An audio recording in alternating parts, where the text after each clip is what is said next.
America's Pulse Network welcomes you to the Pulse Podcast. Today we've got a packed show, from breaking news to informative topics that will keep you well informed. So, please click the subscribe button to get notified of upcoming episodes. If you like what the APN's The Pulse Podcast talks about, then please share the Pulse with others. During this episode of The Pulse, the host looks forward to your comments. Tonight's APN's The Pulse Podcast starts now. Hello, everyone, and welcome to another episode of The Pulse, brought to you by the Great America's Pulse Network. I am your host and moderator for tonight, Damon, Galdo, host of the Jersey Shore podcast, and I'm wearing a new shirt that my wife got me for Father's Day. It's all right. I like it. I like the way it looks, but not too bad. So anyway, we're going to dive into a couple things. So the breaking news you guys are going to see right across the board, going across the bottom. So I'm not even going to get into that. You can read it for yourself. I'm just going to go right into the monologue because Houston, America has a problem. So I'm going to say tonight, I want to talk about something that should concern every American, regardless of whether you're a Republican, Democrat, independent, or someone who never voted a day in their life. For years, many Americans believed that if our country fell, it will be because of a foreign enemy. We worried about Russia. We worried about China. We worried about terrorists. We worried about military attacks from overseas. But the thing is, there's an old warning that America could never truly be conquered from the outside. America is protected by two vast oceans, strongest military in the world, and people who have always been willing to fight for their freedom. The real danger was always from within. The real danger was the possibility that Americans would slowly lose faith in the principles that made this country exceptional in the first place. And that brings us to what happened in New York. Yesterday, New York voters sent shockwaves through the political world. Candidates backed by Democratic Socialist Zohran Mamdani, and they won, defeating established Democrats, proving that the battle inside the Democrat Party is far from over. Now, the media will tell you that this is just New York being New York. I disagree. This is something we all have to worry about. I think New York is showing us the future struggle taking place inside the Democratic Party. For decades, Democrats and Republicans disagreed on taxes, spending, healthcare, and foreign policy. We had political battles, but both sides generally believed in the American system itself. Now we're seeing something different. The rising faction inside the Democratic Party does not simply want different policies. Many of them openly describe America as fundamentally flawed and fundamentally unjust as well, and oppressive. I mean, they view our history through the lens of class struggle. They divide people into oppressors and oppressed. I mean, you hear that all the time. They advocate for government control over larger and larger parts of society, which less government is good government, all right? The philosophy has a name. It's rooted in Marxism. Now, before the fact checkers lose their minds, I'm not saying every Democrat is a communist, not even close. In fact, that's exactly my point. The biggest target of this movement isn't Republicans. It's traditional Democrats. That's who they're targeting, the moderates, the liberals, the old school Democrats who still believe in capitalism, strong national defense, law enforcement, and American exceptionalism.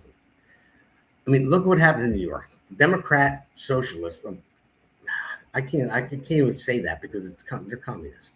They're not challenging Republicans in deep blue districts. They're challenging their fellow Democrats. They're removing them. They're replacing them.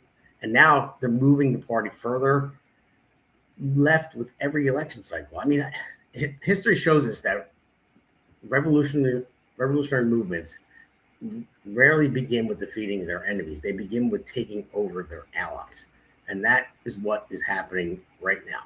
They're taking, I think the only one we have left is Fetterman, pretty much. So The first people pushed aside often are moderates with their own movement, and that raises a question every Democrat in America should be asking tonight. What happens next? What happens to Democrats being replaced? Do they fight back? Do they draw a line and say enough is enough? Or do they fall in line, which I'm pretty sure they're going to, like Hakeem Jeffries and Chuck Schumer, you're going to see, we'll play some videos later, to keep their committee assignments, their endorsements, and their political careers. Because power is a powerful thing, because that actually power corrupts, and absolute power corrupts absolutely. So history tells us that many politicians will compromise their beliefs before they surrender their influence. And if that happens, the Democratic Party of Bill Clinton, John Kennedy, and even Barack Obama, well, not really, because he started it, because he's a communist, I believe anyway, and may continue to disappear.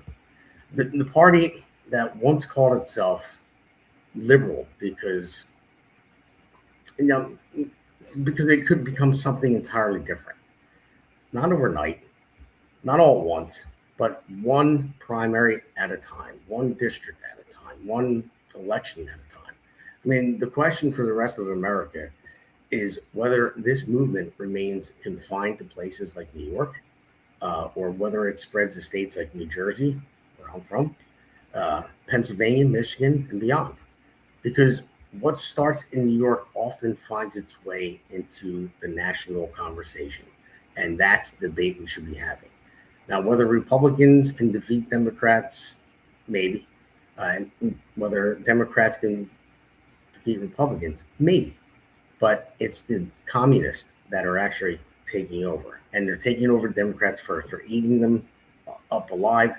And then Republicans are going to go next. Because if you think about it, if they control 40%, say 35, 40, or even 45%, these communists, and they keep pushing it out, there's a chance that they're going to take over the country. And that's a problem. I mean, people need to really open their eyes.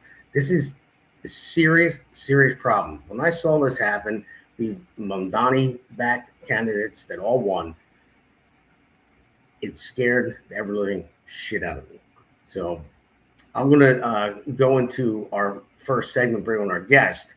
And so I just wanted to let everyone know I might be a little bit of cursing here and there. I'm going to try to keep it down because I am scared as shit for the future of my children over this win and this movement that's going on. So let's bring on our first guest.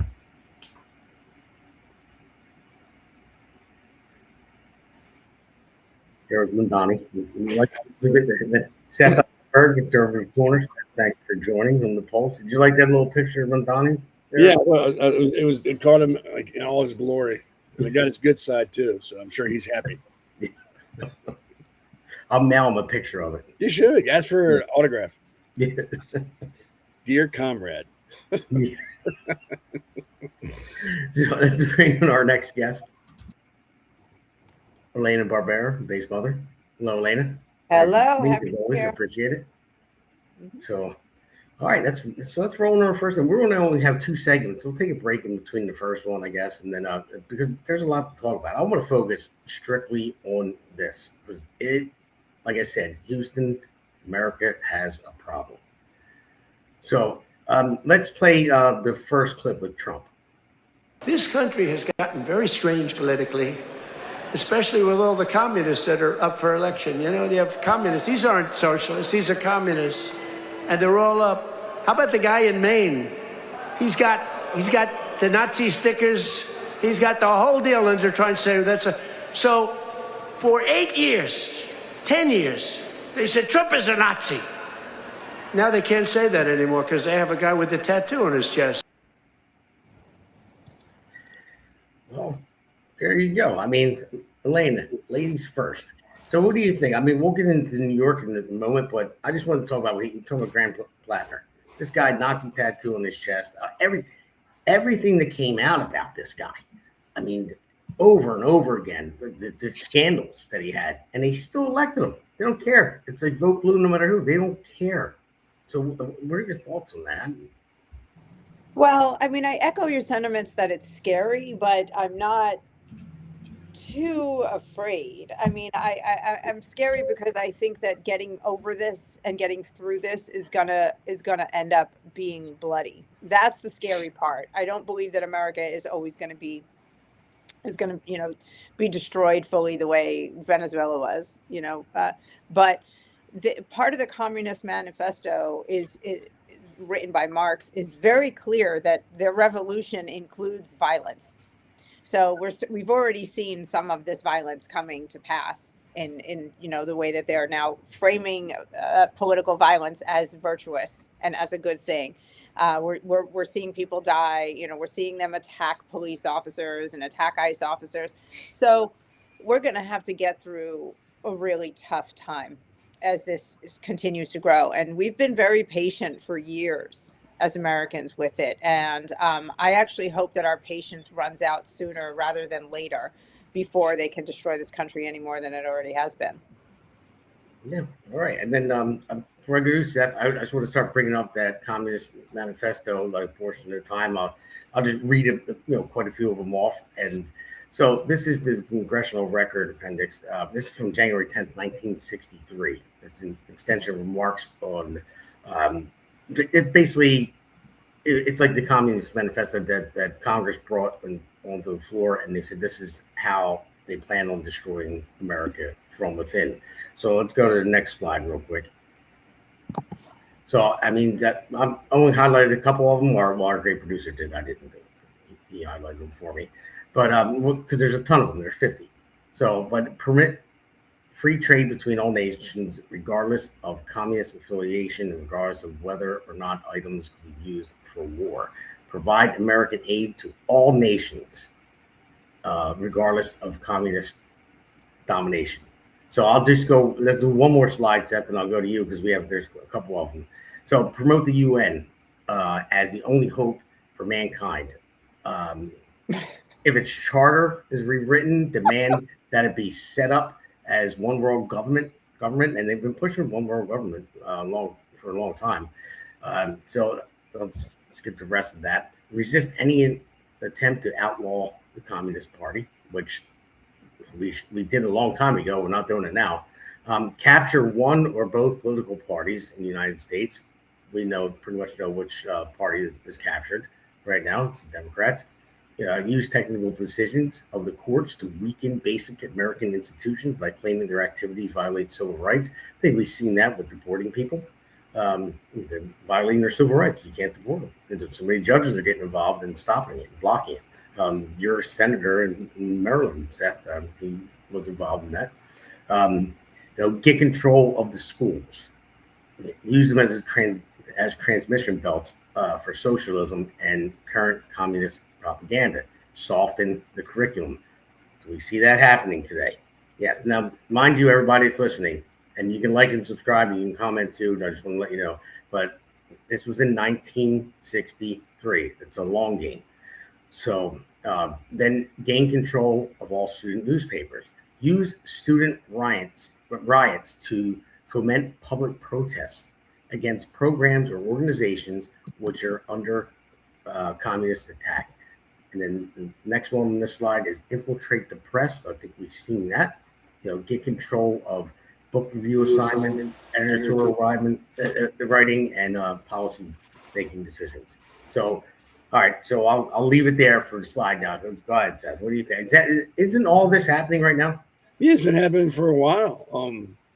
And I think all they really got to do, they can get rid of all those 50 points and just make 1 point, control public education. That's all they got to do, because that's who eventually grows up and runs the country. So if you can catch them in school, you pretty much don't need to worry about anything else. They'll do it for you. That's why I know Elana is. I'm a big order homeschool. Get them out of the public school. Pull them out of that factory that teaches them absolutely nothing. I remember way back, World War I, World War II, we used to go out, find communists, and kill them. Now we elect them to public office. I don't think that the country will ever fall, like Elana was saying. I think we're going to go through some pretty rough times to make sure that doesn't happen.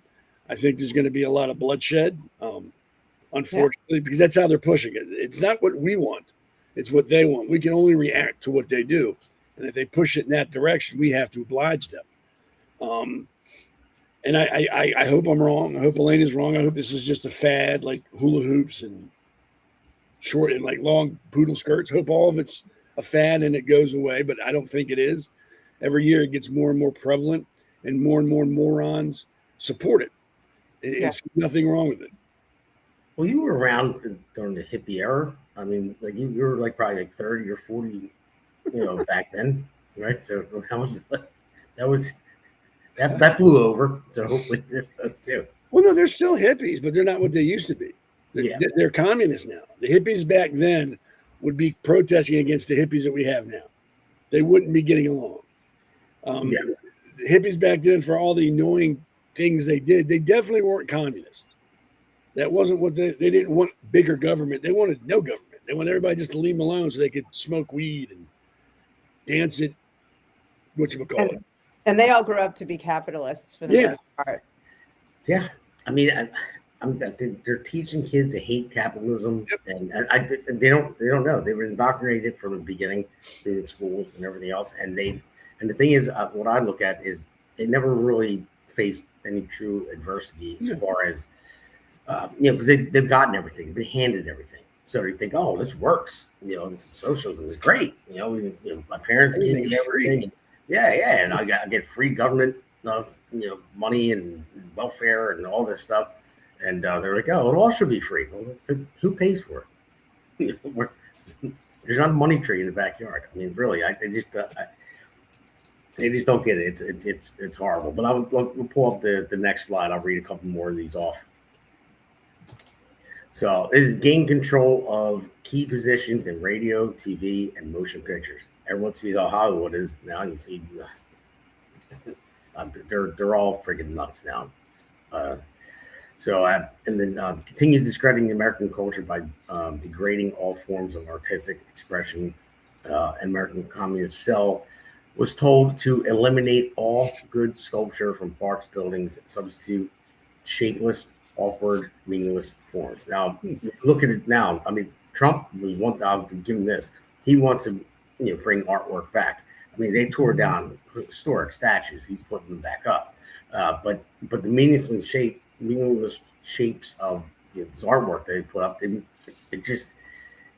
kind of emotionally, when you have something like that, it's something like if you go and look at something that's beautiful piece of artwork. My good friend Frank Cedar, he built monuments around here in my area, and he actually designed some stuff for a Trump library that I'll be giving to Laura Trump this Saturday when I talk to her.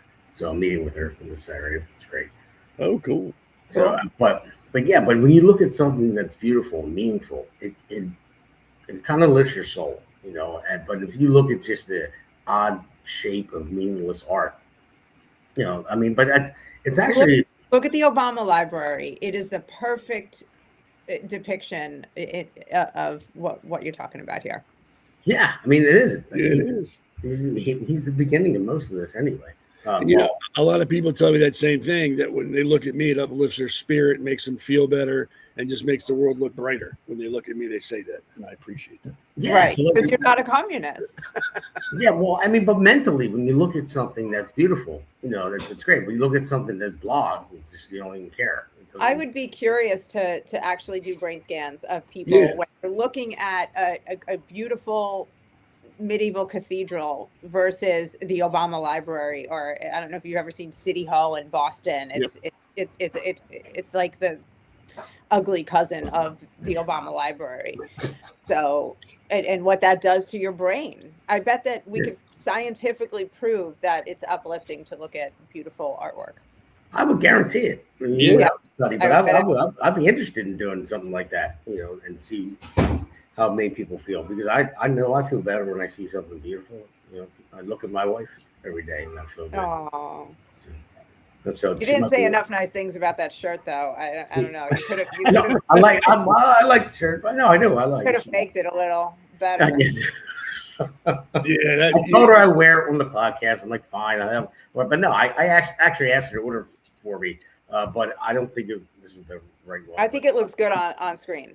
But It does. Yeah. It but does. yeah. So, but she's probably watching right now, so I was trying to get some brownie points. So I usually make fun of her. But so we'll go to the let's see. Well, I'll just skip to like 24. Eliminate all laws governing obscenity by calling them censorship and a violation of free speech and free press. Break down. Whoa. Can we pause on that one? Yeah, you want Dan to go over? Yeah, sure. Eliminate all laws governing obscenity. So this is right in line with all of the sexualization of children that we are seeing, all of the naked pride dancing and the shaking their junk in front of children. They want full-blown obscenity at all times, in all places, without restriction, and it's a normalization of pedophilia, and to see it in writing here as part of their goals is actually really important for people who care about protecting children's innocence and people who care about just protecting a decent, classy society, and a godly society, which we have come so far from. And everything you say you've seen so far is anti-God.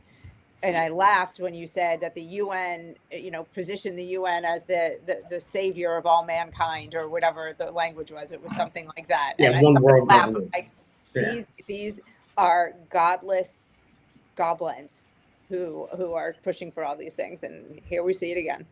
Well, yeah, here, I'll just read the next two real quick, Seth, and we can take over from there. I mean, the next two is that present homosexuality, degeneracy, and sorry, it's a little small on my screen, and promiscuity as normal, natural, and healthy. And then what was the other one that I break?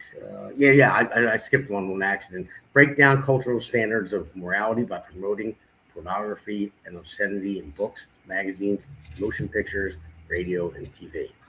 So that's just two of them, but that followed the last one that later was talking about. So, I mean, you can't argue with it. It's all happening. I mean, nobody can turn around and say, no, this is not true. This is all fiction. It's happening. The sad part is most people see it and just don't care. They just go, well, it doesn't bother me. It's not affecting me, so I'm not concerned about it. I'm not an historian by any stretch, but I do know looking at this, there are definite parallels to the fall of Rome. I mean, one of the big reasons Rome fell is because it lost its national identity. It allowed everybody to become a Roman for any reason. So they lost their sense of nationality. They lost their art. They lost their own history. They started to allow degeneracy to happen with no issue. It could happen anywhere, and they fell because of that. I think those were like the top 10 reasons for the fall of Rome. And you got to remember, we're only 250 years old. We're the new kids on the block. Most other countries in the world have gone through 3 or 4 revolutions. They've changed their entire nation 2 or 3 times. We've done it once. One time. And did it the right way. Yeah, and we're due for, unfortunately, a revolution. One side standing up and saying this is enough. We're not doing this anymore. It's inevitable. It's going to happen. And unfortunately, the more you try to fight change, the more violent it will become when it happens. Like what Elana said, it's going to be violent because we're rather than hitting it head on right now, we're just ignoring it. No, it's not happening. It's not happening. Yeah. And when we realize it, it's going to be like, holy crap. It'll be like getting hit in the head with a baseball. It's like, damn, I should have seen this coming. Well, you did, and you chose to ignore it. Now it's at your doorstep. Now you either act or it takes you over. Yeah. No, you're right. I mean, I'll read all the rest of these, and there's one more slide, I believe, for this afterwards. But it says, these moved it. Well, anyway, the other one said infiltrate churches. Yep. It said go after Christian beliefs, and all happening. Infiltrate churches and replace revealed religion with social religion, discredit the Bible, and emphasize the need for intellectual maturity, which does not need a religious church, eliminate prayer or any phase of religious expression in the schools on the ground that it violates the principle of separation of church and state, discredit the American Constitution by calling it inadequate, old-fashioned, out of step with modern needs, and hindrance to cooperation between nations and on a worldwide basis. So that's that. I mean, they're eliminating church and prayer from schools. They're trying to stop that. I mean, everything. It's all happening right now. It's actually uncanny, you know. And I found out about this a few years ago when Ben Carson mentioned it in an interview. He just said, "I'll refer you to January 10th, 1963." In an interview, and I'm like, "What the hell is he talking about?" I'm thinking Kennedy assassination. I'm like, no, it wasn't in January. So I'm Googling it. I'm trying to find it, and I finally found it. I'm like, wow, like this is actually what's going on. This is yeah. So I'm just going to pull up this next slide real quick, and I'll go to you, Elana. So this is belittle all forms of American culture and discourage the teaching of American history on the ground that it was only a minor part of the big picture.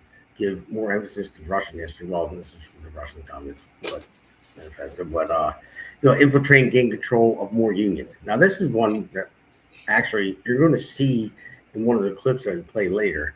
Infiltrate and gain control of more unions. Now, I'm in the carpenters union. Now, this is a different union. They're talking about government unions, teachers unions. So we'll see a clip on that later. We'll get in touch with it. And then to transfer some of the powers of arrest from the police to social agencies. How many times they say they want to defund the police and have social workers, out there? I mean, it's right there. Dominate the psychiatric profession and use mental health laws as a means of gaining coercive control over those who oppose communist goals. Discredit the family as an institution. Encourage promiscuity and easy divorce. Now, I mean, wow. I mean, a lot of that is. I mean, emphasize the need to raise children away from the negative influence of parents. I mean, attribute. This is happening. It's happening in full force. It is an absolute effort to isolate each one of us from the people who love us the most, so they can take us into the cult. It's happening. Yeah, it's insane. It's so uncanny, and it is. I didn't read them all even, but the last one I highlighted was create the impression that violence and insurrection are legitimate aspects of the American tradition, that students and special interest groups should rise up and use united force to solve economic, political, and social problems. I think we see a lot of that going on right now. I mean, that's insane. I mean, what is that? I'm talking about the school. Can you go back and read the last one that wasn't? Oh, that number 43. I could read it. Overthrow all colonial governments before native populations are ready for self-government. So before we the people get together and decide that we're going to take control of our country, make sure to overthrow the government. So we're all just disparate and completely divided and easy to conquer. That's another thing that we are living through as we speak.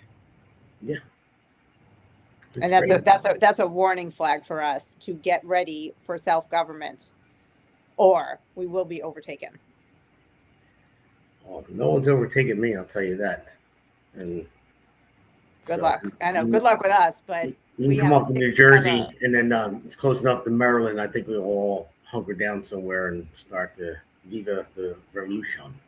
So yeah, I really hope it doesn't come to that. No, I don't. If it does, I hope it happens in the next couple of years, because I really don't want to be an old lady in the middle of a civil war. I don't want to be like 80 dealing with this shit. Well, you're like, how old are you now? 25, I think you're right. Yeah.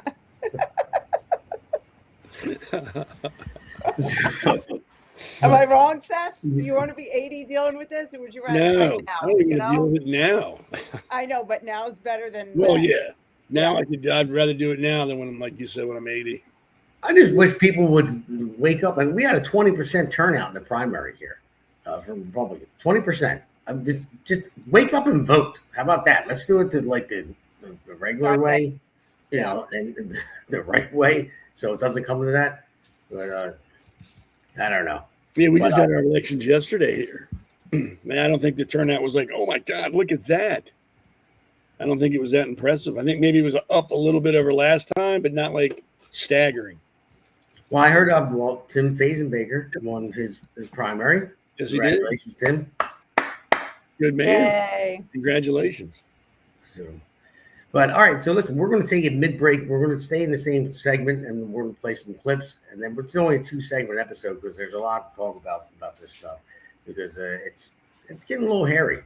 I mean, people need to wake up, and hopefully everyone that's out there listening to this. I mean, I swear I'll pay $1,000 to boost this post so people can hear this information because nobody's paying attention. They really aren't. Everyone's like, oh, well, it's just New York. Then, well, no, it's not just New York. It's coming on everywhere, and communist, Marxist, and socialist, Democrat Socialist Party, are getting elected. So, and they're all over Facebook. You can see it, and they're all over social media. They're allowed to post whatever they want, and they allow it. And kids that are younger, anyone from I don't know, I would say. I mean, we'll put them in voting age, 18 to 30. Spend so much time on social media, and they look at all this stuff being pushed out there by bots or whatever, propaganda, and they're believing it. I mean, it's crazy. But we'll take a quick break, mid-segment break, and we'll be right back. Welcome to America's Pulse Network. This is APN's very own White House correspondent, Alexandra Levine. This is so amazing and miraculous. We've never had a president in the history of our nation doing this. And we hope to God that he continues doing this forever and ever. Thank you. God bless you, everybody. And God bless President Trump. And God bless you. Hello, everyone. This is Alexandra Levine with the America's Pulse Network. I am the White House correspondent right here in the heart of D.C. as President Trump is celebrating 250 years of America and the military. Subscribe and follow America's Pulse Network on the above social medias.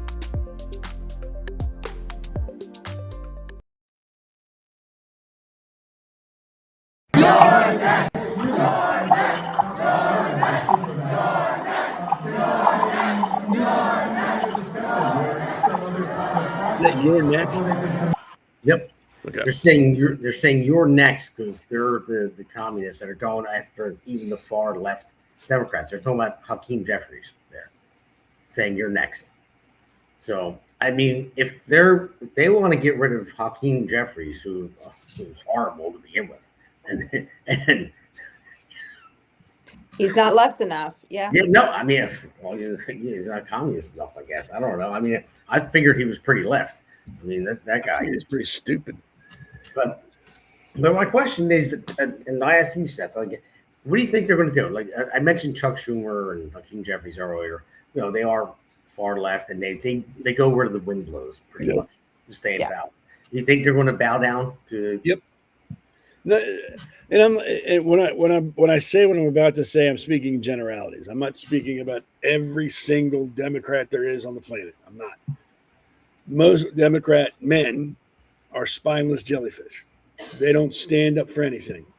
Like you said, wherever the political winds blow is where they're going to go. If all of a sudden everybody said we need to outlaw chocolate ice cream, they'd be the first ones in line going, yep, we have to get rid of the scourge of chocolate ice cream. It is destroying the fabric of this country. We can no longer stand by and let it happen. 2 minutes later, we're off chocolate. Now we want strawberry. Strawberry ice cream is the scourge of this country. We have to stop it from spreading. They don't have a backbone. So yes, they're going to fold. They're going to buy stock in knee pad companies and make them billionaires. They're going to drop down. If they think they can get votes for it, they will go with it. It's that simple. And if you're a Democrat and you're watching this, prove me wrong. Change my mind. Name one Democrat in the last 10 years that's got a backbone, that's got a spine. Other than Fetterman, who actually goes with common sense. Still not 100% sold on him, but at least he stands up and goes, that's wrong or that's wrong. So I'll give him respect for that. But other than him, what Democrat has ever stood up and said, this is wrong? Why are we doing this? When they do, they get put Beat back up. in their corner, and Oh, they yeah. turn right back around. I mean, Fetterman will be gone. I guarantee he won't get reelected. He's done. Manchin tried Oh, to yeah. tried to do the right thing around. Remember Joe Manchin when he tried to do the right thing around the Inflation Reduction Act, and he relented. Seth Moulton, said, "Oh, but boys don't belong in girls' sports," and then he turned around and was like, "Oh no, trannies, let's go, kids! Yeah, do whatever you want, kids." As soon as they try to act normal, they get pushed, and they fold immediately. So sadly, I think you're right, but I wish it were different. Well, don't get me wrong. There's Republicans like that too. That's not just a Democrat thing. There are spineless turds on the Republican side too. It's more prevalent on the Democrat side. That's like a requirement to be a Democratic, politician. Do you have a spine? No. You're our man. Well, they're also they're in a different type of pressure cooker right now. I mean, this socialist movement that's happening among young people, we don't have anything comparable on the right. No. And, the Republicans are also Republicans. They disagree on, policy, this or that. But for the most part, they agree on things. And this socialist movement that's come out of the colleges, which they're raising up out of the kindergartens now on purpose, is something like we have not seen. And they've taken over the Democrat Party, and they placated to them in the beginning so that they could get the votes. And now the little monster that they created is growing up very, very fast and is coming to eat them. So, there maybe there'll be some surprises of some of them who stand up and say, you know what, I created a monster and I'm out now. I'm stepping back and I'm going to stand up straight and be a good old fashioned Democrat again. And in the hopes of maybe garnering some independent or Republican votes that, what is that? Homeschooling. Yeah. That is the only answer there. They're going to try to garner some Republican votes who were disenfranchised with the right for some reason. There may be a few of them who end up standing beside Fetterman. I hope so. That'd be nice. Yeah, I mean, a lot of people want him to become a Republican, but I prefer him to stay a Democrat, so maybe he can make sense out of that party, because it's not the Democrat Party anymore. It's not. It like I said, they're Marxist, socialist, communist. That's what they are. They're eating their own right now. These younger people coming up. But Seth, I draw the line at vanilla ice cream. They ever try to ban vanilla ice cream? So, no, they can get rid of vanilla. I don't like that. What? I don't like vanilla. Chocolate. That's where you start. Chocolate and up is good. Vanilla is just blah. But all right, well, we got a bunch of clips to play. So let's roll this next clip about the New York. We know anything's possible with a great team. I'm Brad Lander, and I'll block billionaires from buying our elections. I'm Maria Elisa Avila Chevalier, and I'll defend New York by abolishing ICE. I'm Claire Valdez, and I'll stand up against bad landlords and greedy corporations. Get out and vote. This is the team. This is... I can't stand his smirk and his swarmy fucking face, I swear to God. But so that was a commercial, but these are the candidates that won. So let's play the next clip of I just can't stand his face. That smile. Punch it. I know. I can't either, but you make me smile with your anger. Yeah. My anger doesn't make people smile. But it's like, come on, I can't stand it. I got you. It's like, oh, that smug little grin. Yeah. Yeah. What's that movie? Step Brothers? There's something about your face. I just want to. Oh yeah. Well, I don't know. I just want to punch it. Well, I'll try to change my face. I don't think it's gonna help. Yeah. Oh, I play that on my podcast, by the way, every once in a while. The punchable face segment. That's funny. Just want to punch your face. I just want to land one right here on the face. Right in your suck hole. Just yeah, that's right. Let's play this next one. Came to my politics of socialism, of democratic socialism, through a race lens, right? I was doing a lot of reading of the Black radical tradition. I was doing a lot of organizing around ending mass incarceration, around immigration justice. I, was part of BYP 100, Black Youth Project 100, Families for Freedom, doing immigration justice organizing, and a number of other organizations around racial justice and economic justice. And my research, my doctoral research, is around a lot of these issues. And for me, racial justice and economic justice have always been inextricable. And that is how I came to. Wow, she is actually more annoying than Zohran Mamdani. Oh, there's more to come. So if anybody who wants to take that clip, go ahead, have at it. No. No. It's like the blind leading the blind. It's like when my dad was in high school, he had like the Chinese fire drills. Everybody gets out of the car and runs to the other side of the car and gets in. It's like controlled chaos. It's like watching these two. It's like, and I can't. It's like watching a monkey trying to F a football. It's like, what the hell is going on here? Can we get rid of her face? Yeah. Well, you're going to see her again in the next clip. Yeah, I know, but I won't leave it up there too long. That phrase, yes. I still believe that all deportations are wrong. Even if we're talking about illegal entry to the country or someone who may have committed a crime? So when we're talking about things like illegal entry, we're actually talking about administrative laws, right? We're not talking about criminal law. And we really need to have an understanding of what it is that we are doing when we say that people who are non-citizens, who have a different status based on where they were born, why they should endure an additional form of punishment when they have already gone through the criminal system. What did she even just say? I'm not even touching that. She didn't say anything. Yeah, she said she doesn't believe in any deportation whatsoever. Doesn't matter if they committed a crime. And she said, well, if they crossed the border illegally, that's an administrative crime. But he was asking a question about if they were committed felonies, and she said no, they still shouldn't deport them. They've suffered enough if they've committed a crime through the criminal system, so then they should get to stay. Okay. Yeah. All right. They want to abolish. I mean, these candidates are insane. They want to abolish ICE. Well, a lot of the left does anyway. But they want to abolish the police. They want to abolish jails. No prisons whatsoever. They want open borders and flow of immigration. They're fucking retarded. Well, she's wrong because it says crossing the U.S. border without legal authorization is a federal criminal act. Under Title 8 of the United States Code, the act of crossing the border illegally carries both criminal and civil penalties. So she's an idiot right off the bat. But she's a PhD, Seth. What do you know? Yeah. Well, I got a BFD. So what is it? I believe she went to Columbia. There you go. There you go.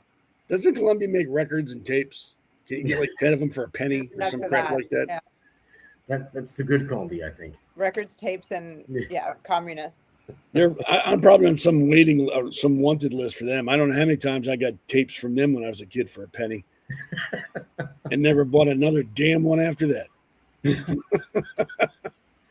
But I think there's one more clip of her. I think there is. If not, So many connections between what was happening to Palestinians there in Palestine and what was happening to so many communities across the U.S., particularly Black and Latino communities who have been priced out and pushed out of our homes. When we talk about displacement in the West Bank or in Gaza, it is a very visually similar situation where people who have been in a place for generations are being displaced because of corporate interests, because of folks who are coming in, claiming the land and buying it up and kicking the people who live there out.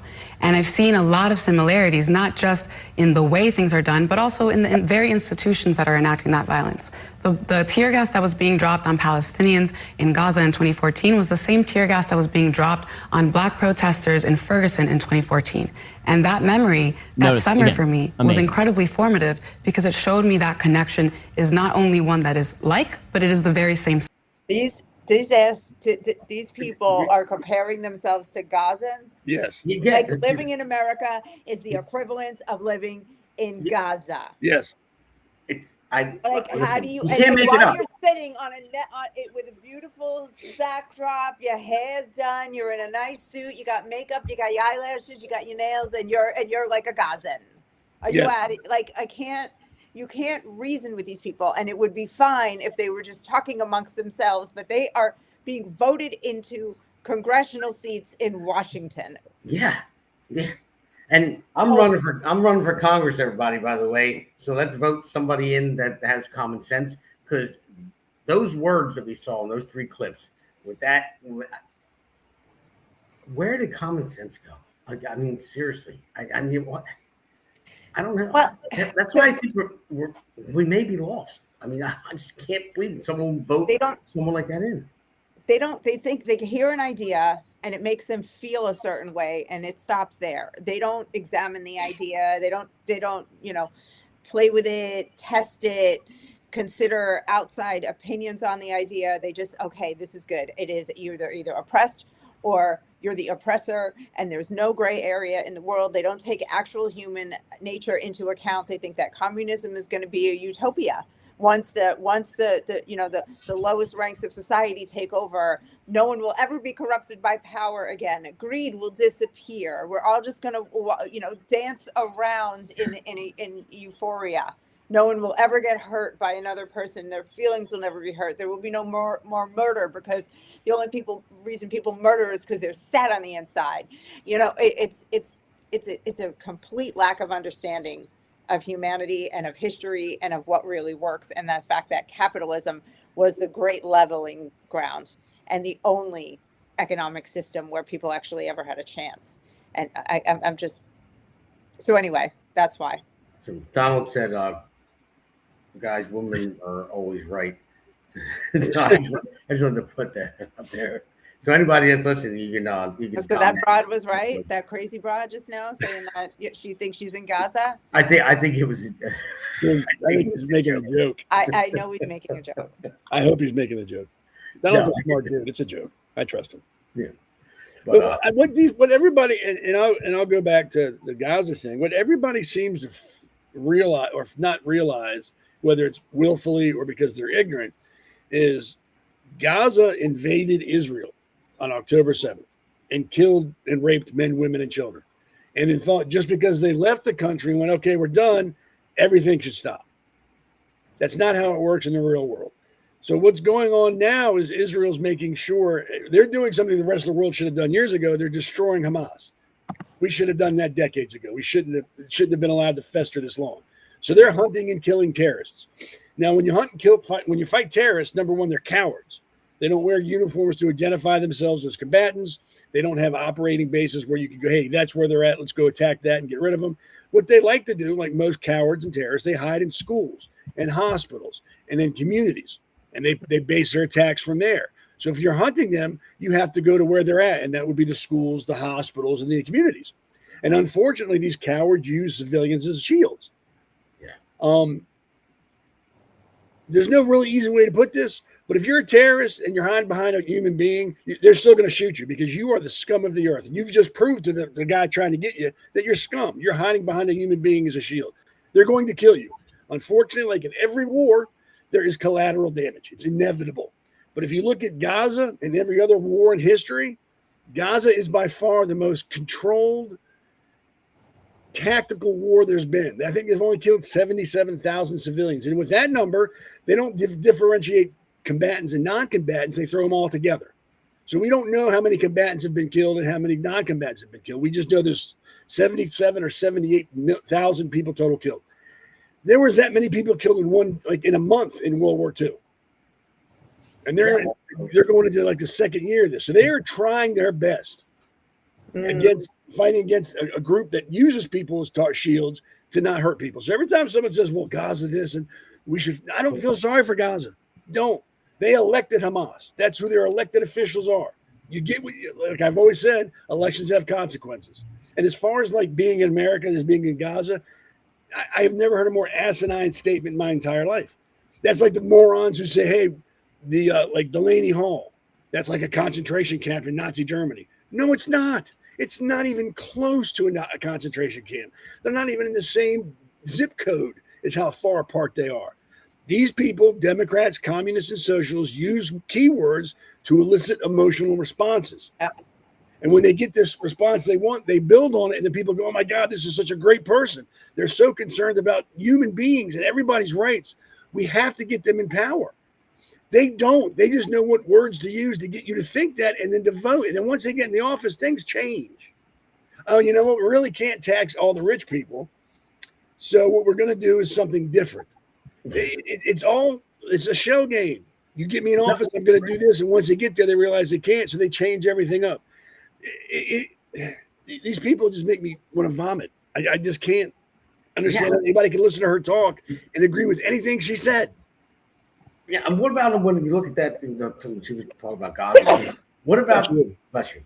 So, what about the 40,000 people that the Iran regime just killed their own citizens in like 2 weeks? Nobody cares about that because it's not Jews doing it. If that were Israel killing their own people, it'd be front page news every day of the week. But it's Iran, so it's okay. We shouldn't be in Iran. We need to leave them alone. Why are we fighting in Iran? And I'm telling, and mark your calendar. This is what, and it's a little off subject, but it makes sense. The whole thing with Israel is by design.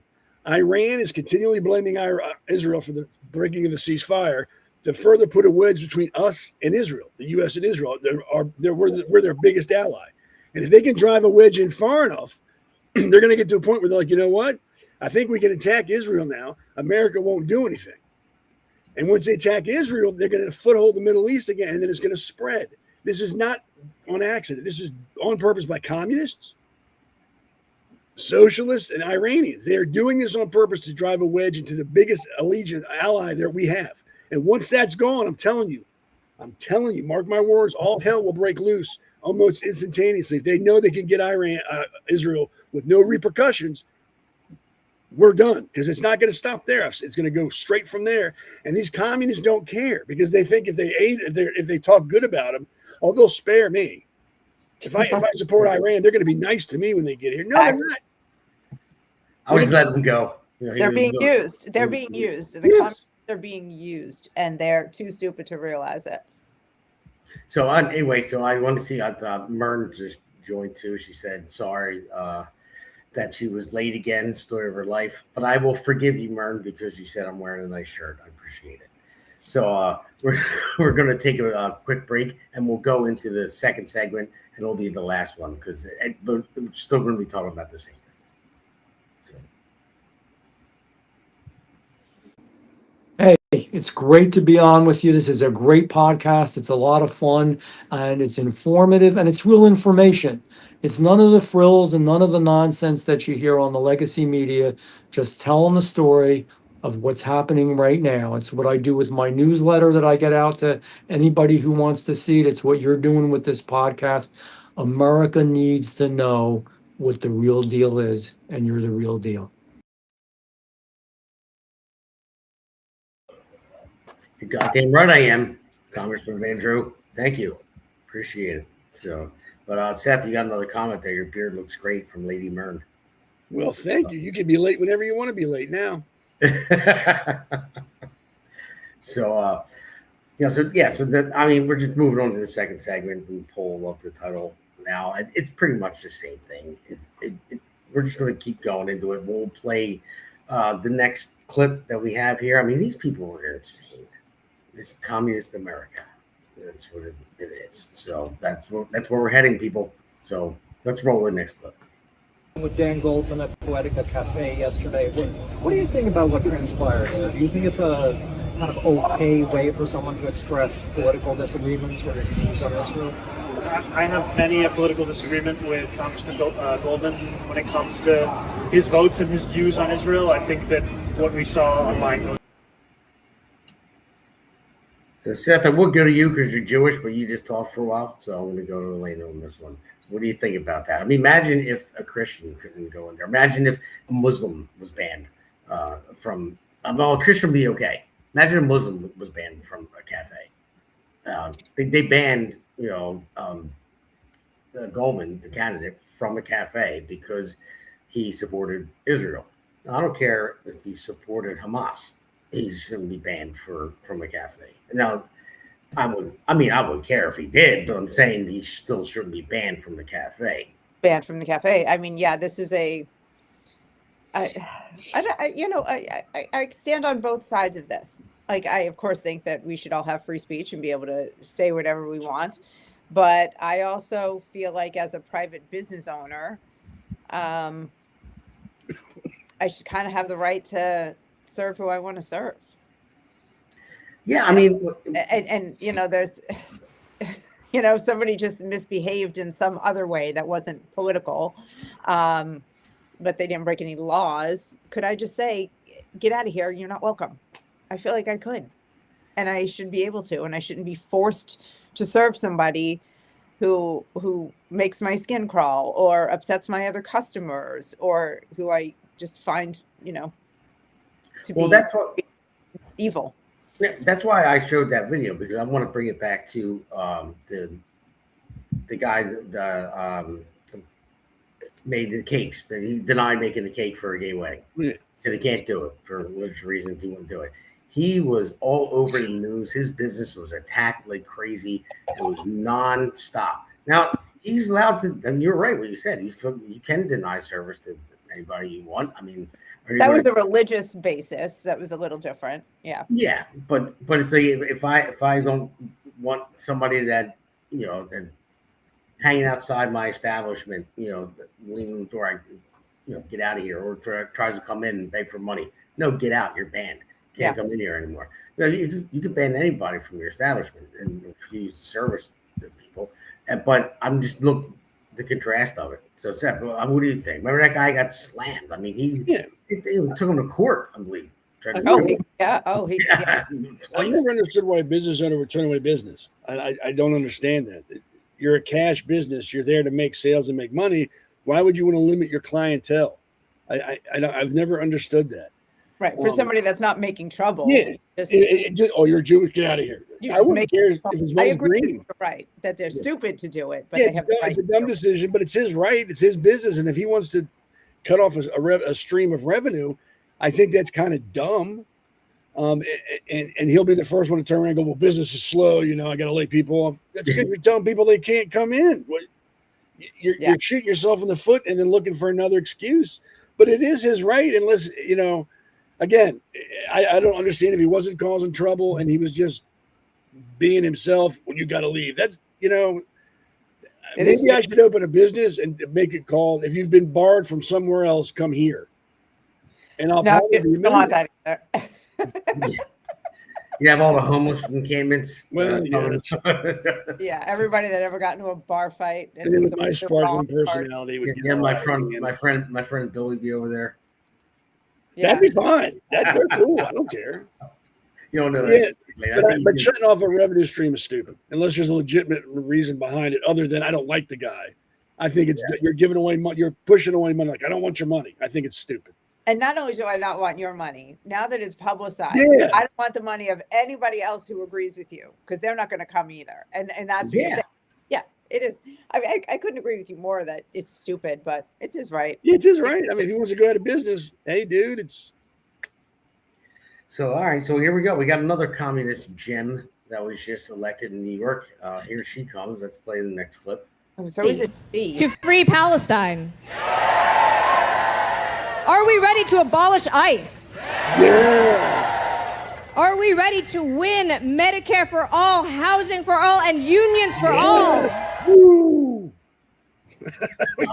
I'll start with the last line, unions for all. That's why I mentioned that in the monologue earlier with the unions, because that was part of, well, that wasn't a monologue. It was when we were going through that Communist Manifesto. It said take control of unions. And they have. They've taken control of, not my union, not trades unions, because we're self-sustaining with those, but any government-funded union like the NJEA, the teachers union, and all that stuff. They took control of that.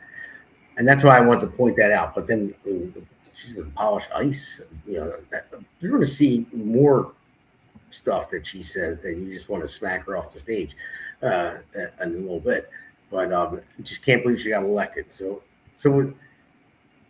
Elaine, Seth, I'll go to you. What do you think about abolishing ICE? She can't. It's a federal agency. She has no say in it. I think only the act of a president could abolish that department. No, you just can't go. We don't want them. I mean, you can. You could say, well, they got to wear masks. Well, they can't wear masks in our city. They can't arrest people, blah, blah. it doesn't mean anything. It sounds good to the morons that are supporting you, but in the real world, you can't say no to them. Because if you deny the federal agency access to your state, city, or county, they'll just cut off funding to you, and they'll see who blinks first. And I guarantee you, it'll be the city, state, or county that blinks. So, and they're enforcing the law. It's like in that manifesto, they're starting in little things, like let's ban these people. All right, well, let's start cutting the departmental budget for the police down a little bit, and then why don't we just do it a little bit more? And then before you know it, you got no police. You've got an actual government-run enforcement arm that's patrolling your streets, and you don't have police. People are they don't think ahead. They don't try to see where we'll end up. If you get rid of police, there has to be someone to enforce the law. There has to be. So if you don't have civilian police doing it, what does that leave? The military or just a straight government enforcement arm? Or no enforcement. I think they want no enforcement because enforcement is racist. Yeah, then it's total anarchy, or you've got curfews and you have to have papers to move around and you can only be out between these hours in these places. They don't think ahead. They're worried about right now, the microwave society. Now. That's all they're concerned about. They don't think what that'll turn into 20, 30 years down the road. Yeah, no, you're right. And Elena, you're going to see the next clip. Like that. I'm going to play that, and I'll go to you. She wants to abolish everything. But you can't. Can I just speak to ICE? I mean, ICE was created by an act of Congress, so why couldn't it be abolished? I mean, legally, it probably could be, and that's what's if there are enough of them in there. Well, the president could override that. So while he's in, as an while he's in. order. Yeah. While he's in. Well, while we have a normal president. Well. Normal. I mean, listen, I'm telling you right now, an AOC presidency is looking closer and closer and closer with these. Oh, if that happens, they'll be fighting in the streets. I guarantee it. Yeah, I mean, it's crazy. I mean, I can't believe I'm gonna play the next clip because she wants to abolish everything. Police, ICE, jails. She wants no prisons whatsoever. So if you were to kill somebody or whatever. No, you don't go to jail. It's just because she believes that prisons are too harsh and don't, rehabilitate people. Okay, so just all right. It's wild, wild west out here, and that's just same people and just go around and knife, Ukrainian women on the neck on the train, and just no problem. Yeah, she shouldn't have been sitting there. I mean, it's crazy. But, that's really dark. Yeah. It is. I mean, abolish prison, open borders. Murderers, child rapists, theft, just absolute mayhem. I mean, and suffering.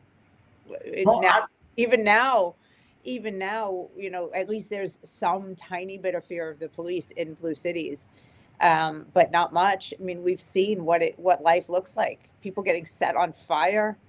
Mass stabbings happening in New York. I mean, it's all over the place in the blue cities, and rape is up in some places. And without jails and police, we're all just going to be walking around shooting at each other.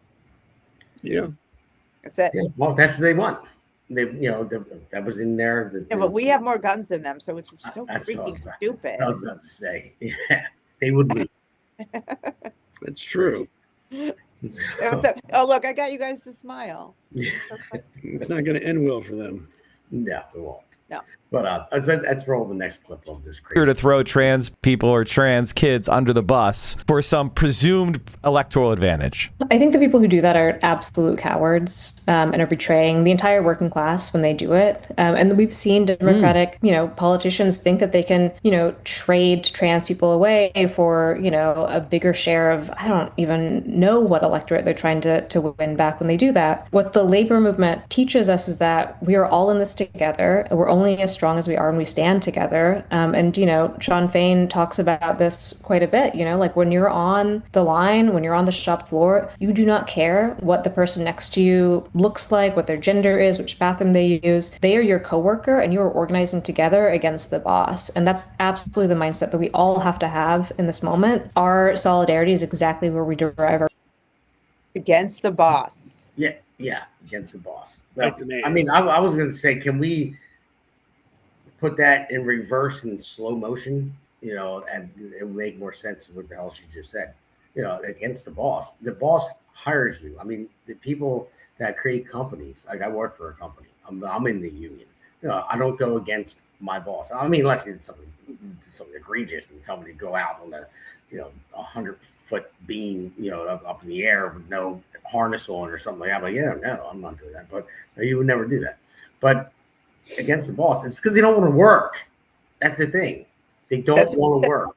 Their boss, their goal was to unite against the boss, not to unite to accomplish a mission together with a good leader in front of us and the opportunity to be able to work and earn a living. No, go against the boss. Yeah, I know. It's crazy. It's like for me, for my job, I build commercial buildings, as most people know that's watching. I am a commodity for my company. I need to make them money. I need to work hard. I need to make sure the building is built on time, safely, and actually makes money. It's profitable. So that's the whole point. That's why they keep me employed. These people, they don't want to work. They want to go against the boss. Oh, he has too much money. He has more money than I do. Yeah, because sorry, I said I want to curse a little bit, but I'll leave this one out. I was about to, but because he created a company. Like he built it ground up, and he's employing people and creating jobs. That's capitalism. I mean, seriously, they're so jealous, dumb. I'm just sorry. I had to get it out of me. That was too hard. But they're so dumb. It's like I don't know what they think. Like they don't. They don't. They feel. They only feel. And they have the emotional intelligence of toddlers. They're jealous. They are 30 years old and still saying, how come you got more French fries than I did at McDonald's? It's true. You've seen children say that when you split the French fries between them, but he's got more than me, and you have to count them out. That's literally what we're dealing with in full-blown adults. Yeah, my kids do it. So, yes, I do. Yeah, that's good. That's a good analogy. I'm 54. I do it. I'll fight my son. I'll fight him in the parking lot. You got 2 more French fries than we can eat. That's it. It's on. At least you fight for it. Well, yeah. At least I work step into it. I work for it. That's true. That's true. Okay. No, but if we're not careful, I'm telling you, we're going to be a third world country within the next 15, 20 years. Yes. It'll happen that fast if we're not careful. Look at how far we've fallen in the past 10. Oh, yeah. Oh, look at Europe. It's only been, what, 5 or 6 years in Europe? And look at them. Yeah. Hasn't even been a decade, and they're falling apart. So we got to be careful. Like I've always said, vote for the most conservative candidate running for any position in your area. Always. Because if you start getting these, backdoor communists in or backdoor socialists, you're in trouble. You're in trouble. Yeah. Yeah, they're all hurt because they're not making as much money as the person that created a company. Like Elon Musk, he's worth $1 trillion now. Well, he doesn't have $1 trillion in his bank account. Yeah. He's created so many companies that's what they're worth. And didn't he make like 2,000 millionaires the minute he became a trillionaire or something like that? Yeah. Some crazy amount of people. And employees, I forget the number of people employees. It's like 100,000 at least. Something like janitors and cafeteria workers became millionaires overnight. Yeah. Yeah. So, he's bad. He's pretty cool. Bad. He only sends rockets, into space and, rescues people who are stranded on space stations. It's like, who cares? I can't do that, so I'm not jealous. But the funny thing is, there's no reason any of these morons that are preaching against him can't do the same thing. If they come up with an idea and they can market it and they can get it out there, there's nothing to stop anybody from becoming a millionaire or a billionaire or whatever. There's nothing except yourself. That's not going to sell. I can't do that. I don't know. I wouldn't know what to do. All it takes is an idea and a set of balls to follow through with it. Like, hey, I'm putting it all on the line for this. I think this is it. It's all you got to do. Anybody can do it. That's what's so great about this country. Anybody can become a millionaire. Anybody. Yeah. Well, Lady Murd says they got participation trophies. They don't know work ethics. which no, probably. But yeah, the producer just said 17 years ago, Elon was flat broke. Yeah, he was a bum, and look at him now. Oh, that gives me so much hope. I know. I want to be a trillionaire. Damon Jr. Better listen to this. So I can drive by my teacher from high school and go, hey, you still working on, you still get the summers off? That's great. It's great. Yeah, I'm a trillionaire now. Yeah. You enjoy August. But I think I think there might be one or two more clips of this movie. We have been sold a lie that wars abroad keep us safe at home. But who pays the price? It's not the people sending the bombs. It's not the billionaires profiting from the contracts. It's the parent in Iran hearing that a strike has hit their daughter's school, or the fisherman in Gaza who survived a genocide, the child in Ramallah who has never once seen the sea, the immigrant New Yorker who's been disappeared into the detention system. The people making those decisions, from a boardroom, from a donor dinner, from the Oval Office, they will never have to look those families in the eyes either. The people who squeeze workers here are the same people who are funding the bombs over there. The war machine and the billionaire class are not separate systems. They are the same. All right, I'm going to call this a woman issue, Elena. So I'm going to go to you on this one because I mean, I know women can be a little crazy. You know, my wife can be at times, and you know, so you guys are like those lizards that go look two directions at the same time. I'm not listening. You don't focus on one task like a man does. Like a man just says, "All right, I need to get this done. I want to do this." But women just sometimes they're all over the place. But women are awesome. I'm not saying anything really bad. They are awesome. My wife is awesome, but that just sounds like a crazy person to me. Well, she sounds like she sounds like a crazy person. But what I heard above crazy person is she listed all the victims all around the world, and then when she got to America, she listed an illegal immigrant. Nowhere in her concern were the citizens of the United States of America. Not once did she mention that, except to imply that we are oppressors. And the rich among us are demons, and they must be overturned, which is, part of their manifesto.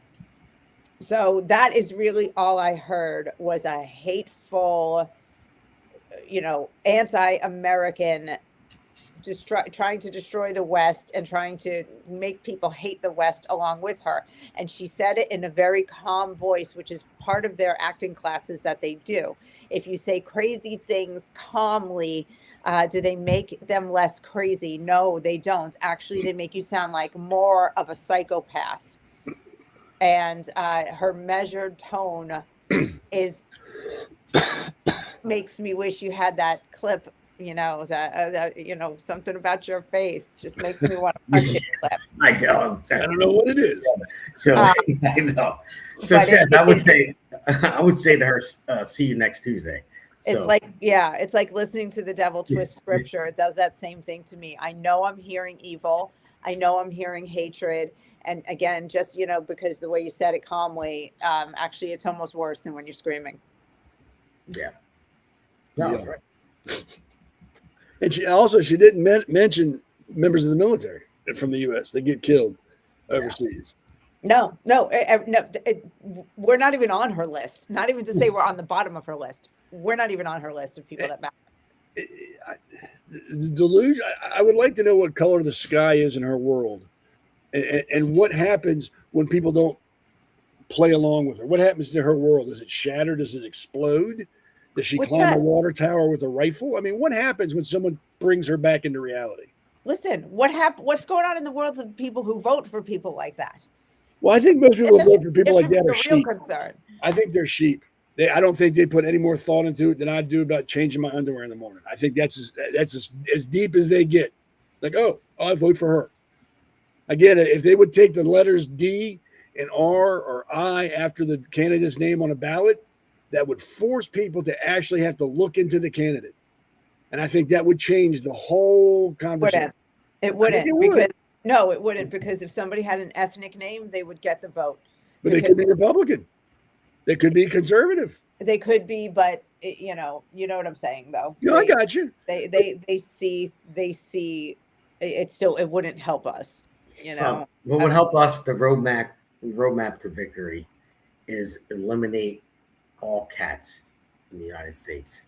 So all these cat lady Karens go away. They'll later go to Ireland. We'll ship all the cats. Ireland. To Ireland. Don't do that. What did Ireland ever do to you? Whatever. I just picked Canada. I don't care where they go. We'll ship every cat. Yeah, send them far, far away. They'll follow the cats that they listen to all day long when they sit on their couch and pet their cats and drink wine and hate themselves. They want a one world order. Go over there and start it. Yeah. Because this is where the money is. This is where the power is. That's why they're here grabbing at the money and the power. You really want a one world order? Go start with Africa. Go unite Africa. Turn it into one happy continent. See how that goes for you, and then expand. Then get Asia to join in. Go that way. And I still don't understand what are they? How do they plan to maintain a society without police, prisons, or anything like that? How do they plan on maintaining any control at that point? I don't, like I said, they don't look down the road. They're worried about right here, right now, what sounds good. They don't think, hey, if I get rid of prisons, we're screwed. Dude, how does that even sound good right now? Because it's cheap blanket. I mean, yeah, she really said that she wanted to get rid of prisons, open borders, have open borders, abolish ICE, abolish the police. I mean, it's all right. I wonder how you would survive, lady. You couldn't. Think about it. I mean, most people don't commit crimes for one reason. They don't want to get caught. They don't want to go to jail. So they don't do anything. You take that fear away from somebody. No more police, no more prison.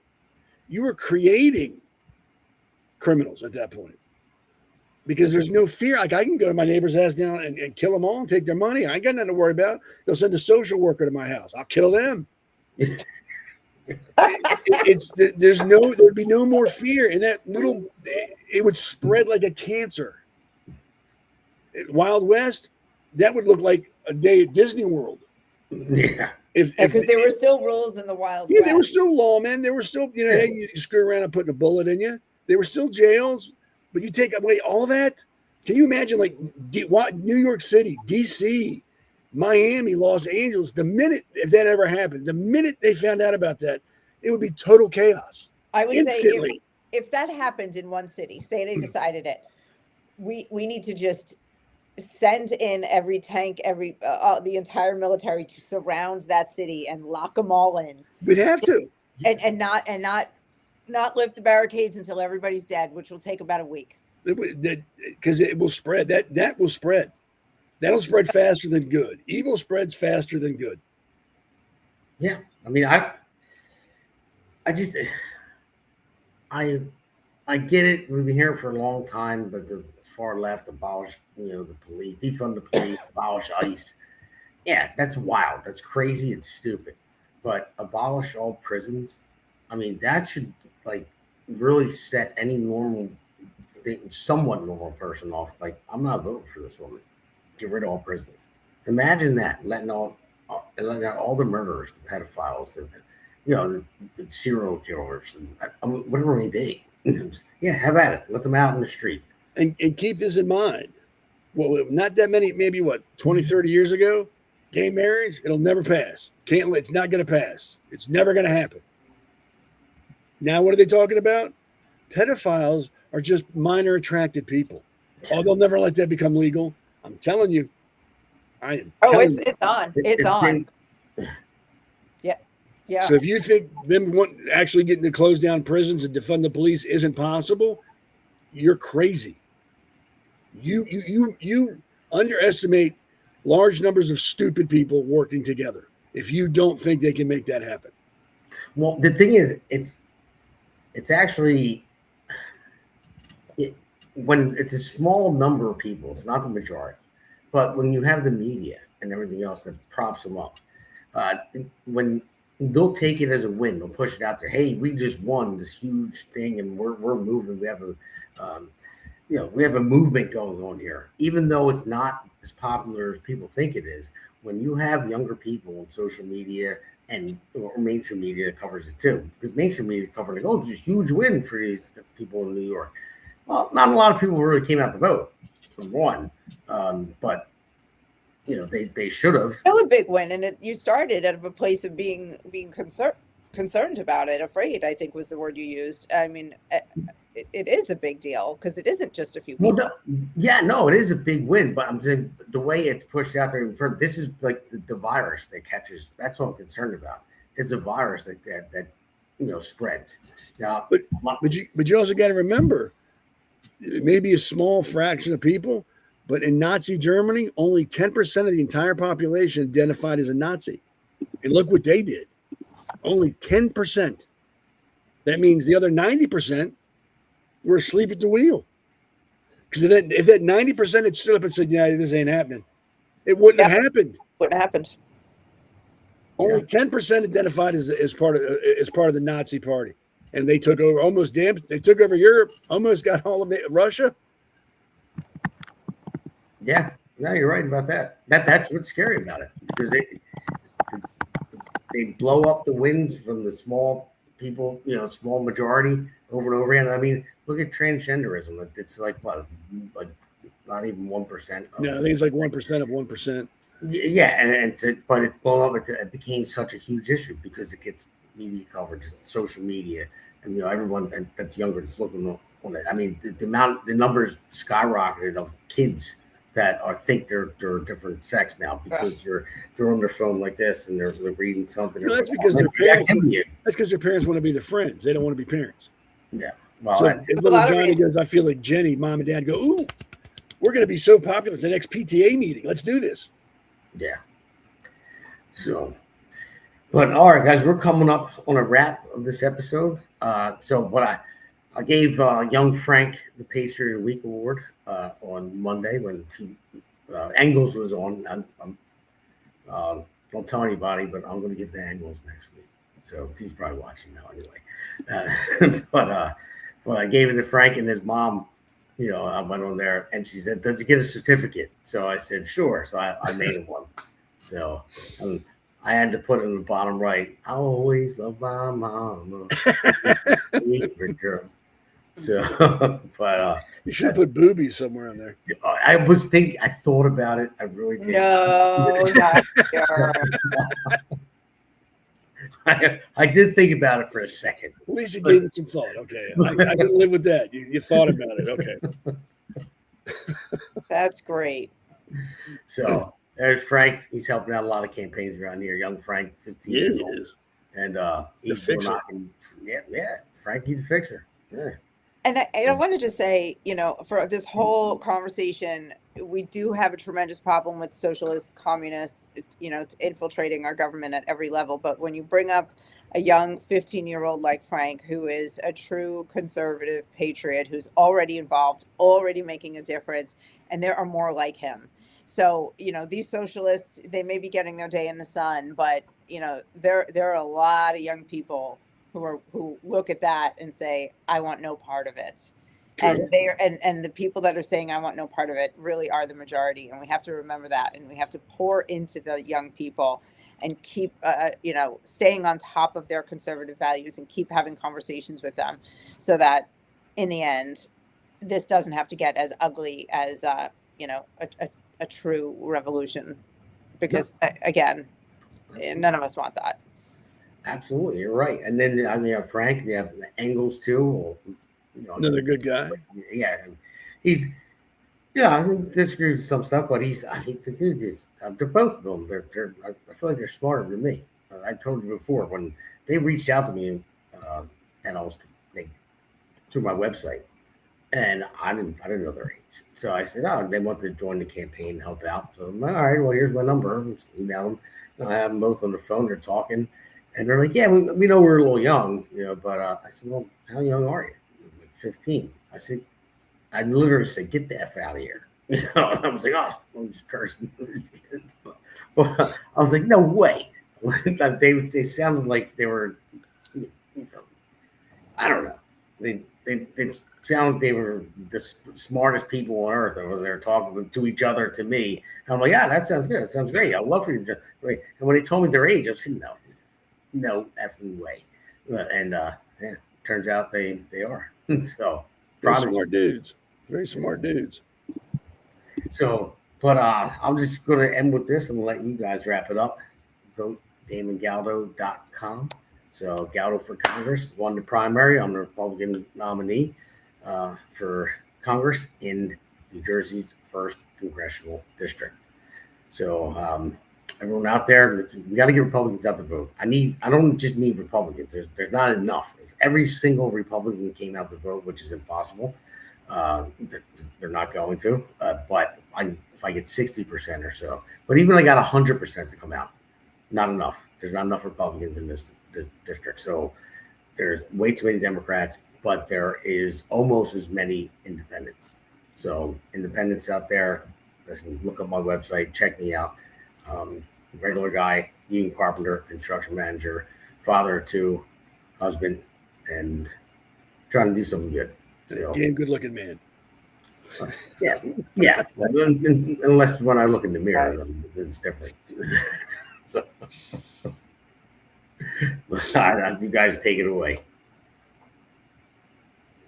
All right, that's it. Follow me at the Base Mother. Vote for Damon. I'm good. Have a good night, guys. Thanks for coming. Vote for Damon. Right there. You can find me on the Conservative Corner on Facebook, Conservative Seth on X, the Conservative Corner this Sunday. And before we go, Maryland had their elections yesterday, the primaries. Dan Cox won for the Republican nominee for governor. Already the Republican Party saying he can't win, we're going to lose. Please shut up. Vote for him. He's a Republican. He won the nominee. Vote for him. Stop talking about how he can't win. You're right, he can't win if you don't vote for him. And if you like who we have now, keep whining and crying like a 2-year-old that's upset because you can't stay up past your bedtime. Vote for him, support the man, get him in office, and then we'll go from there. But he can't win, or my guy didn't win, so I'm just going to stay home. You know what? Put your big boy pants on and vote for the Republican. He's a conservative. He knows his stuff. He's a smart man. Vote for him. I'm so just sick of defeatist Republicans. Sick of them. Yeah. All right. And one thing I almost forgot. On Friday, 8 p.m., we're having a fundraiser, virtual fundraiser with the candidates with Justin Murphy for U.S. Senate going up against Cory Booker, big, potato eyes, angry eyes. And and Justin Murphy, again, he's going up against Cory Booker, who has $22 million. I'm going up against Donald Norcross, who has $3 million in the district. I have $3. So not more than that, but no. But seriously, going up against them, it's an uphill battle, and it's sorry to say the money wins campaigns because you have to get your name out there. It's hard. I mean, Justin has to go up and down the state. I got to go through 3 counties. I have 572,000 voters that I got to get to. He has 6 million, that he has to get to. So we'll all be on the podcast. It'll be the Jersey Shore sponsored America's Pulse Network sponsored virtual fundraiser. It's out there on social media. The flyer, I'm going to repost it again on Friday. So, and there's QR codes on there. One is to get you on the Restream link, which is what we're on right now, actually. But our great producer, the man behind the curtain, he'll bring you in to the back room and be audio only. So you might be waiting in line for other people that want, if you want to call in to talk. But we'll put it out there, and there's another QR code will take you to my website. We created a different link just for us, and then you'll see it right on my website. Click on that donate button link, and then all the proceeds that go to that account will be dispersed evenly for all the candidates that are going to be on. It's going to be 6 people. It'll be myself, Justin Murphy for U.S. Senate. It'll be John Valentine. He's the sitting councilman running for mayor in Monroe Township. and then 3 candidates for commissioner in Gloucester County, the Martino Cartier, Barbara McCormick, and Catherine Falcone. So we're all going to be on together. And if you guys want to click on the link to call in, you have to be like a virtual call. Our producer will get you on, and then you can go to my website and donate to that one link, and then it gets split, 6 ways. So. Yes, if you want to know about him, don't say you never had a chance. Friday, you can call and ask questions and hear what he's got to say. So there's no more excuses. Can't use. Well, I didn't know what he was going to do about this or that. Now you can find out. Friday, you can find out. Well, I really love this shirt now because Mern said she loves it. So thank you, Mern. But all right, guys, that's it. I'm signing off. So. Have a good night. Good night. Bye-bye.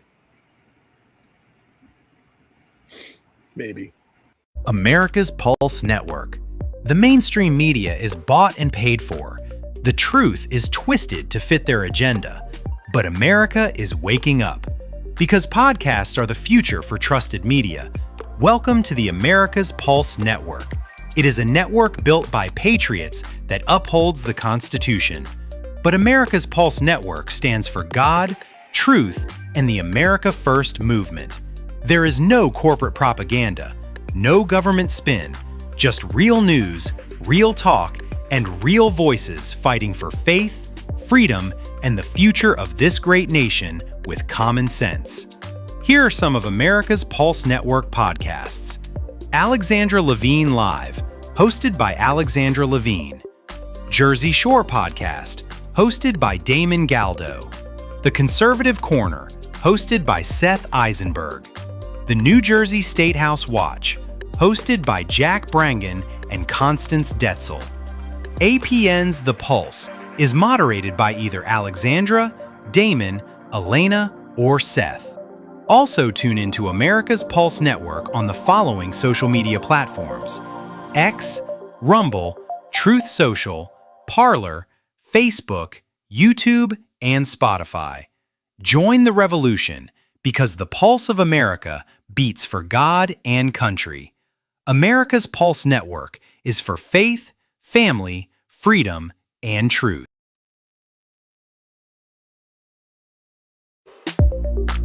America's Pulse Network thanks you for watching tonight's episode of the Pulse Podcast.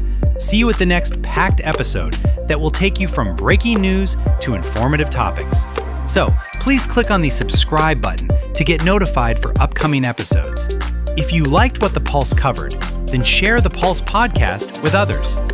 APN's The Pulse hosts look forward to seeing you on the next episode.